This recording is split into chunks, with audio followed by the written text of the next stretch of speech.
Ini dia short term review dari Suunto Race S. Kira-kira apakah ini menjadi epic comeback dari Suunto dan apakah Garmin dan Coros harus hati-hati? Let's check it out.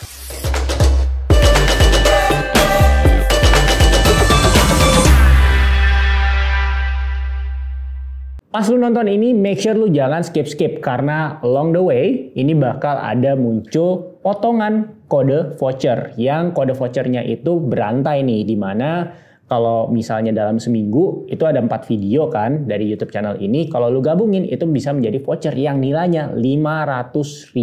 Tentunya ada terms and conditionnya ya, jadi jangan skip. Gue langsung share aja pengalaman gue terkait desain dan material dari si Suunto Race S. Secara desain atau ukurannya dulu nih. Nah, diameternya menurut pendapat gue yang sekian, ini tuh udah cukup pas untuk lu semua atau gue yang dalam hal ini pakai untuk lari atau dan cross training yang wrist-nya itu nggak terlalu besar ataupun terlalu kecil juga. Jadi kayak ya buat yang sedang-sedang yang gue rasa ini kayak banyak orang Indonesia ya kurang lebih mungkin wrist-nya mirip kayak gue kali ya, yang nggak terlalu besar juga gitu. Nah, ini ukurannya sih pas untuk kayak lari juga kayak enak, untuk ngelihat kayak data-datanya juga masih oke menurut pendapat gue ya, masih cukup. Dan kalau misalnya diajak untuk kayak weight training ataupun kayak crossfitan, itu juga ukurannya tuh pas sehingga tidak bikin kayak ngeganjel gitu pada saat lu harus kayak ngebengkokin tangan lu, karena kadang kalau misalnya ada sport watch yang agak besar itu agak kurang nyaman kalau misalnya lu pakai misalnya untuk kayak weight training atau apapun, setidaknya menurut pengalaman pribadi gua. Dan kalau misalnya untuk urusan kayak berat jika dibandingkan dengan kayak Garmin Forerunner, tentunya mungkin agak sedikit berbeda nih. Si Suunto Race S ini sedikit masanya tuh lebih berat dibandingkan apalagi dengan Garmin tuh yang Forerunner series. Tapi kalau misalnya lu nanya ke gua kayak ini kayak lebih kayak ngerasa kayak durable ataupun kayak kuat gitu, itu yang mana sih kalau menurut pendapat gue sih Suunto Race S dibandingkan dengan si kalau Garmin yang seri Forerunner. Kalau yang Forerunner itu kan lebih kayak sifatnya ya mengedepankan keentengannya banget gitu, karena ya pengennya lari whoosh gitu ya pakai Forerunner, jadi makanya dibikin enteng. Ya pasti ada efeknya ya, mungkin kesan negatifnya kok agak sedikit plastiki ya kesannya seperti itu, walaupun nggak sepenuhnya benar juga sih kalau menurut pendapat gue. Nah, kalau si Suunto Race S ini kayak untuk materialnya gue langsung tampilin aja di sini, tapi yang jelas ini bezelnya terbuat dari stainless steel gitu, jadi pastinya dengan bahan yang seperti itu beratnya pun juga sedikit berbeda kalau misalnya dibandinginnya dengan kayak contoh seri Forerunner di Garmin ataupun seri Pace di Coros. Dan yang paling gue suka dari penampilan fisik dari Suunto Race S ini adalah screen-nya. Gue sebelumnya udah lama pernah pakai yang namanya si Suunto 7 gitu. Itu yang kalau nggak salah mereka collab dengan si Google.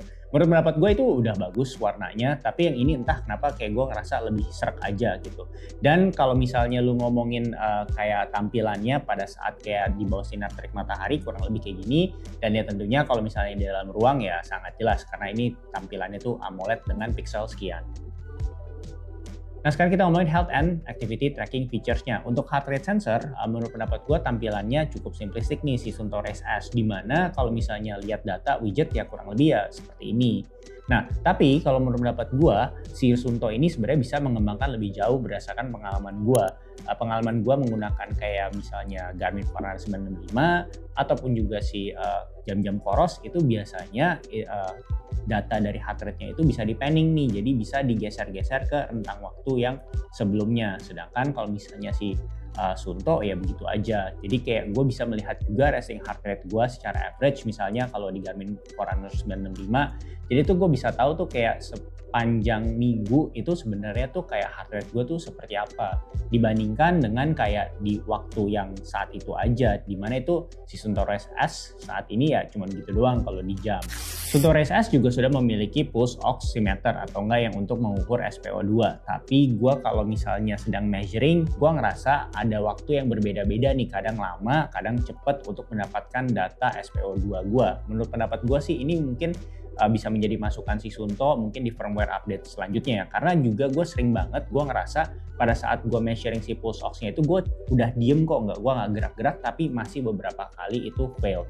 Sedangkan untuk sleep trackingnya si Suunto Race S ini untuk kayak mendeteksi durasi tidur, gue rasa ini udah cukup oke kok. Nah sedangkan kalau misalnya untuk sleep stage-nya, jujur gue nggak punya alatnya untuk mengetahui apakah mendeteksi sleep stage-nya ini pas atau enggak, karena itu menggunakan perlunya tuh kayak alat-alat medis yang gue nggak punya aksesnya. Tapi kalau kita ngomongin secara tampilan data, kita samping-sampinganin dengan Garmin Forerunner 965, menurut pendapat gue ini udah oke banget, bahkan ya boleh dibilang on par lah ya. Paling gue rasa ada masukan buat Suunto nanti ke depannya, tambahin lah kayak teks-teks kualitatif buat kita yang mungkin kadang kayak males lihat angka-angkanya, cuman kayak pengen baca ini sebenarnya gimana nih, kayak oke atau enggak. Nah kalau si Garmin ini kan mungkin kayak lebih deskriptif ya, ada teksnya gitu. Sebenarnya itu kecil sih, tapi cuman ya masukan aja lah buat Suunto. Nah secara overall untuk health and activity tracking features si Suunto Race S ini menurut pendapat gue, apalagi buat lu yang baru mau memulai hidup sehat dan pengen olahraga dengan tingkatan yang cukup kasual, ini sih udah cukup banget dalam hal kayak kelengkapan dari fitur dan sensornya, dan juga kelengkapan dari datanya. Ini menurut pendapat gue udah lebih dari cukup. Dan buat teman-teman yang emang udah selama ini kayak nge-gym ataupun kayak olahraga, gue rasa kayak data-data health and activity tracking features-nya dari si Suunto Race S ini udah oke banget untuk mendukung istirahat lu, karena kan pasti istirahat adalah salah satu faktor esensial dalam perjalanan training lu mau apapun olahraganya. Nah sekarang kita ngomongin sport and training features. Sebenarnya selama ini gue udah ngerasa terakomodir banget dengan Garmin Forerunner 965 gue, tapi mungkin ada kayak olahraga yang spesifik kayak misalnya indoor rowing yang cuman adanya di Suunto Race S, setidaknya sampai video ini dibuat. Jadi gue ngerasa untuk kayak olahraga-olahraga indie yang seperti itu banyak terakomodir oleh si Suunto Race S. Sedangkan kayak olahraga-olahraga yang populer di tengah masyarakat Indonesia kayak bola, the best, Forerunner juga ada sebelah kanan bola yang tim sport.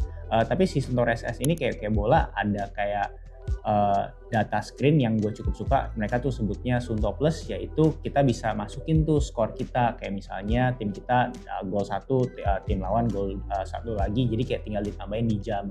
Nah itu hal yang penting gak penting, tapi ya gue suka aja. Dan kalau misalnya lu suka main badminton juga, kebetulan si Suunto Race S ini ada, dan juga ada kayak fitur-fitur yang kayak skor-skor simple kayak gitu. Jadi kalau boleh gue recap lagi, kalau ngomongin terkait sport profile yang di Suunto Race S ini ada lari, lari track ya, trail running, hiking, trekking, dan triathlon, itu semuanya cover di Suunto Race S. Jadi gue rasa itu cukup mengcover ya, karena tadi itu sport yang tadi, olahraga yang tadi gue sebutkan tuh olahraga yang cukup banyak ditanyakan kalau misalnya orang lagi ke dia.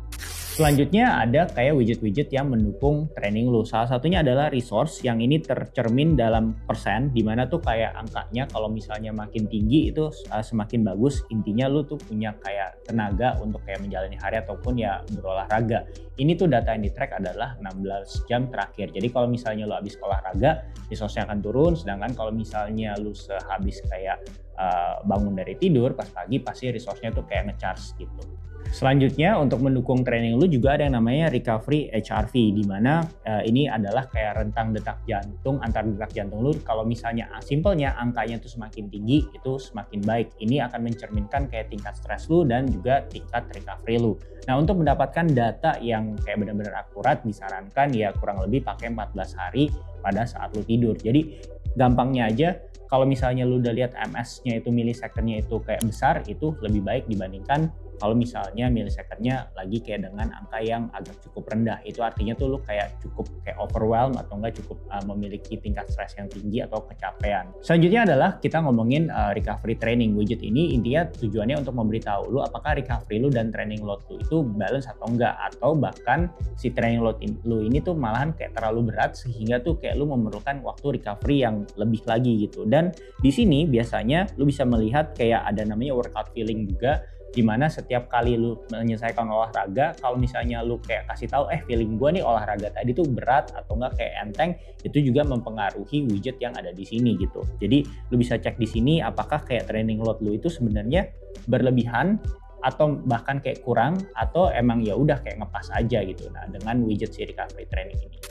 Nah kalau tadi itu ada hubungannya dengan recovery, ini pure kalau misalnya lu mau lihat kayak training load lu. Nah training load lu itu lu juga bisa lihat di si widget training, dimana itu ada yang kayak dalam jangka pendek dan jangka panjang, dan itu semuanya dibandingin dan jadilah satu widget training ini. Dan ini juga ada kayak kasih tahu kayak secara kualitatif nih sebenarnya tuh lu apakah kayak udah berlebihan atau misalnya kayak training load lu itu sebenarnya mesti ditingkatkan. Dalam kasus gua ini dia bilang kayak udah pushing beyond your normal limits gitu. Jadi sebenarnya kayak gue beberapa waktu lalu itu udah kayak olahraganya melebihi kayak rata-rata keseharian gue gitu. Jadi kayak untuk memberikan gambaran nih sebenarnya training load gue ini ideal nggak sih, atau emang lu sengaja pengen kayak naikin training loadnya, jadi lu bisa lihat apakah terukur dengan baik atau enggak di sini. Dan sekarang kita ngomongin GPS and heart rate accuracy. Nah seperti mungkin lu udah nonton video gue yang lalu yang dimana gue bandingin si Race S, Race, dan 965. Nah sampai saat ini gue menemukan kalau misalnya untuk kayak kerapihan dari data GPS-nya, mengingat si Suunto Race S ini juga udah multiband teknologinya, ini udah cukup oke ya. Mungkin nanti pas di long term kalau gue ada temuan apa lagi gue kasih tahu. Tapi lu bisa lihat di sini di video gue, ini gue ambil dari klip gue yang dari video sebelumnya, ini udah cukup oke sih secara datanya dengan legendnya yang gue udah kasih lihat nih di sini, si Suunto Race S yang mana pada saat dibandingkan dengan Suunto Race dan juga si Garmin Forerunner 965. Jadi kalau lu menanyakan kayak GPS-nya gimana, so far gue menemukan ini udah cukup oke, walaupun memang gue pakainya ini kayak di sekitaran kayak semacam kayak komplek rumah, bukan yang di area di sekelilingi dengan gedung-gedung pencakar langit ataupun di hutan. Nah untuk heart rate accuracy-nya pada saat olahraga, gue udah kayak temukan kayak sesuatu yang memang cukup sering keluar, yaitu kecenderungan dari si Suunto Race S ini kayak dibandingkan dengan kayak jam yang gue pakai bersamaan atau kayak alat-alat lain yang gue pakai secara bersamaan tuh kayak selalu lebih tinggi gitu. Contohnya misalnya sebelumnya gue udah pakai si Suunto Race S ini dibandingkan dengan si Suunto Race dan juga si Polar H10, di mana Polar H10 itu heart rate monitor yang gue jadikan sebagai data benchmark. Nah ini kayak punya kecenderungan ya lebih tinggi gitu ya datanya BPM-nya dari Suunto Race S.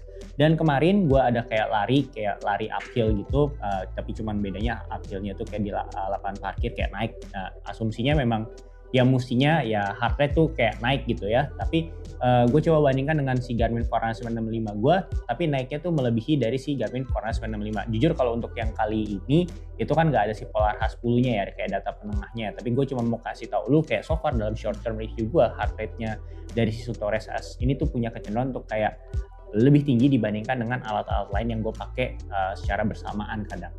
Nah selanjutnya untuk baterai ya, secara on paper gue langsung tampilin aja, tapi gue kasih lu bayangan dengan kayak kegiatan sehari-hari gue, dimana kayak gue latihan ya kayak cross training itu kayak 6 kali seminggu, dan kayak lari itu kayak belakangan gue larinya tuh kayak sekali ataupun sampai 2 kali.